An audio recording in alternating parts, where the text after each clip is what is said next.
Learners, welcome to the channel simple economics. इस channel पे हम बात करते हैं इकोनॉमिक्स के कॉम्प्लेक्स एंड टेक्निकल टॉपिक्स को बहुत ही सिंपल लैंग्वेज में समझने की। आज का हमारा टॉपिक है methods of national income accounting. इससे पहले एक वीडियो में हमने कॉन्सेप्ट्स ऑफ नेशनल इनकम समझे थे कि क्या होता है जीडीपी, जीएनपी, इस तरीके के सारे जो कॉन्सेप्ट होते हैं उनको हमने समझा था। अब हम कैसे अकाउंटिंग करते हैं, कौन कौन से मेथड होते हैं नेशनल इनकम की अकाउंटिंग के, वो देखेंगे। इसके लिए सबसे पहले इंपॉर्टेंट है हमें सर्कुलर फ्लो ऑफ इनकम समझना। सर्कुलर फ्लो क्या होता है?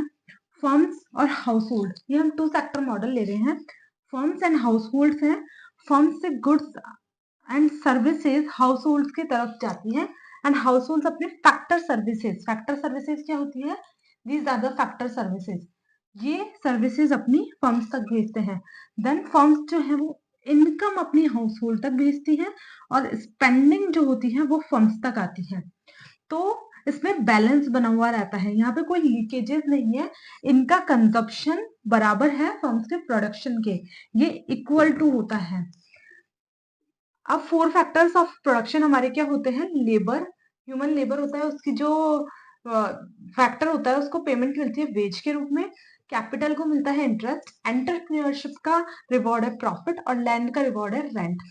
अब जब ये दोनों इक्वल हैं तो जो वेजेस हैं वो इक्वल टू इनके जो एक्सपेंडिचर है उसके बराबर होगी, मतलब जो स्पेंडिंग है हाउस होल्ड की वो फर्म्स द्वारा दी गई इनकम के बराबर होगी। ये इनकम स्पेंडिंग के बराबर होगी और factor services goods and services के इक्वल हो जाएगी।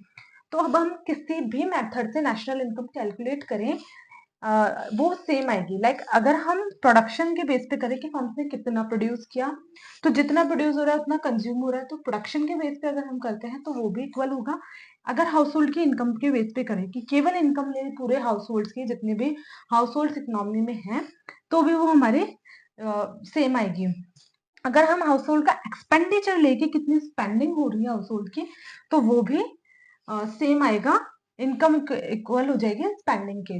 तो ये 3 मेथड्स हमारे होते हैं नेशनल इनकम की अकाउंटिंग के। पहला है प्रोडक्ट मेथड, जिसमें है money value of all final goods and services, final goods and services, intermediate नहीं आएगी इसमें। Goods and services produced in year, एक ईयर के अंदर जो भी प्रोड्यूस होता है गुड्स एंड सर्विसेज का, वो इसमें आएगा। Here the problem of double counting arise. Double counting problem क्या होती है? जैसे एक फार्मर है, उसने 100 रुपए का वीट प्रोड्यूस किया, अब वो वीट उसका फाइनल प्रोडक्ट है, लेकिन जो ब्रेड बनाने वाली कंपनी है उसने उस 100 रुपए के वीट को लिया, उसमें से 50 रुपए के वीट से उसने ब्रेड प्रोड्यूस की जो उसके 200 के वैल्यू देती है। अब ये तो 200 की वैल्यू हमारे बेकर ने प्रोड्यूस की, 100 रुपीज की वैल्यू हमारे जो फार्मर है उसने प्रोड्यूस की, तो ये होना चाहिए इक्वल टू 300। बट ये 300 नहीं होगी हमारी जीडीपी, जो हमारी नेशनल इनकम है वो 300 नहीं होगी, क्योंकि यहाँ पे बेकर ने रॉ मटेरियल यूज लिया है 50 रुपीज का, जो फार्मर के द्वारा प्रोड्यूस था उसमें से 50 रुपीज का रॉ मटेरियल लिया है, तो यहाँ से हमें -50 करना होगा। तो ये जो टोटल आएगी वो हमारे 250 आएगी नेशनल इनकम, माइनस मतलब जो 50 रुपीज था वो यहाँ 100 में भी काउंट हो गया, 200 के टाइम पे भी वो काउंट हो गया। तो ये डबल काउंटिंग वाली प्रॉब्लम हमारे प्रोडक्ट मेथड में रहती है, इसलिए हम इसे सॉल्व करते हैं ग्रॉस वैल्यू एडेड वाले मेथड से। मतलब वैल्यू एडेड लेंगे हम कि यहाँ इतनी के, तो यहाँ इतने वैल्यू ऐड कर लेंगे इसे, यहाँ पे ये वैल्यू एडेड है, मतलब 150 वैल्यू ऐड हुई है 50 पे। तो इस तरीके से हम वैल्यू एडेड मेथड से भी जीडीपी काउंट करते हैं।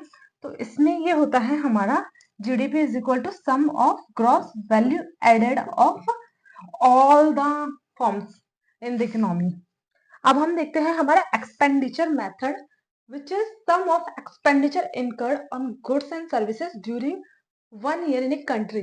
जो गुड्स एंड सर्विसेज पे एक्सपेंडिचर किया गया है हाउस होल्ड के द्वारा, वो हमारा इसमें काउंट होता है। तो GDP is equal to C plus I plus G plus X minus M, means C stands here for consumption, I for investment, G for government spending, X for exports and M for imports.